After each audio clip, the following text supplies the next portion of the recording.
who was Saladin, and why is he so famous?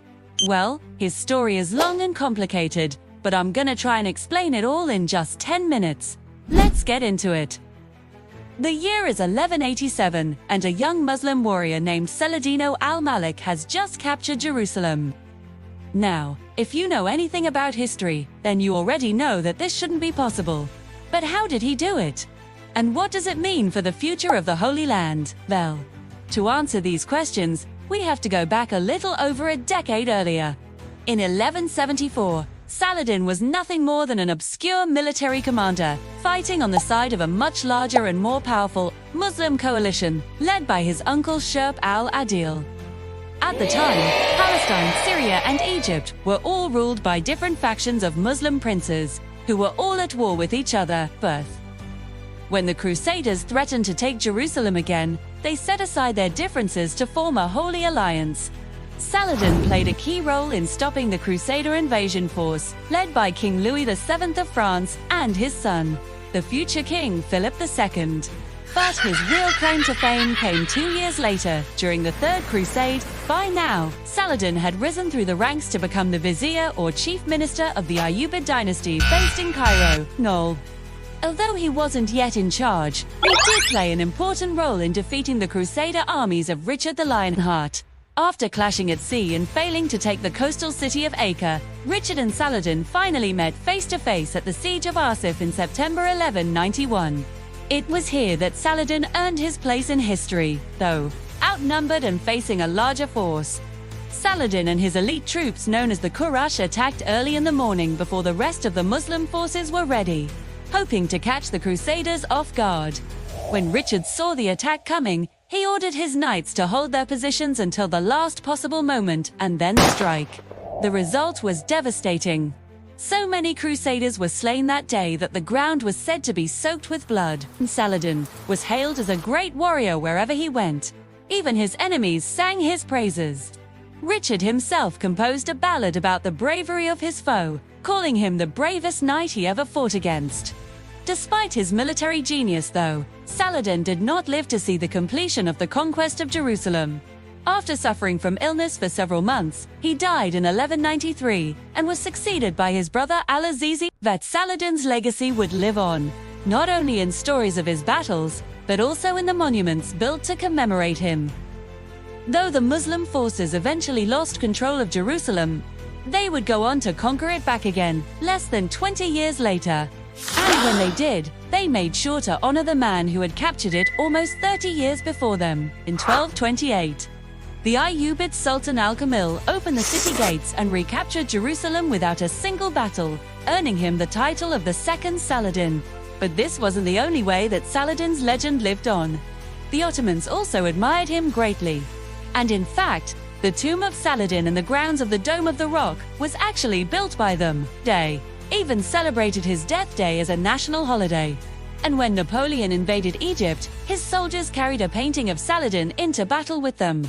But there's one thing that Saladin is probably most famous for today: the Crusader states. As I mentioned earlier, the Muslim world of Saladin's day was a pretty chaotic place. There were dozens of different states and hundreds of different lords and princes, all of whom were constantly at war with each other. This meant that when the Crusaders arrived, it was relatively easy for them to conquer territory because most of the local rulers didn't want to help each other out. Once the Crusaders had conquered Jerusalem, though, things changed.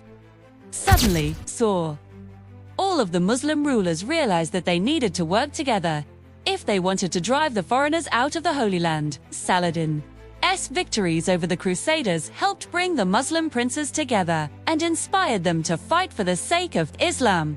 He was the first of many great Muslim leaders who would come from the town of Tikrit in modern-day Iraq, including Hulagu Khan and Tamerlane.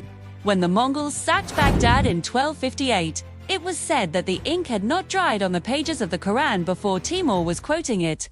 Saladin followed a strict code of behavior and was deeply religious. He established special courts to deal with cases involving non-Muslims and made sure that people of all faiths were treated equally under the law. While some of his contemporaries accused him of being too soft on the infidels, Saladin believed that the best way to win the respect of your enemies was to treat them fairly. This may have been part of the reason that despite all of his victories, he never attempted to destroy the Crusader states entirely. Although the Franks were considered heretic by Saladin, he didn't persecute them. Instead, he allowed them to keep their land and their lives, if they agreed to pay him a special tax. To be fair, this was a common practice among medieval rulers. And Saladin was the only one who allowed non-Muslims to live within his empire, as long as they paid extra taxes. In fact, Richard the Lionheart and Saladin both employed the same strategy at different times. For example, after Richard captured the city of Acre, he gave its Muslim and Jewish inhabitants the choice of converting to Christianity, leaving the city, and paying him a ransom. This policy of religious tolerance wasn't just limited to the Crusaders either. Saladin welcomed people of all religions to live in his empire and granted them the right to practice their faith freely.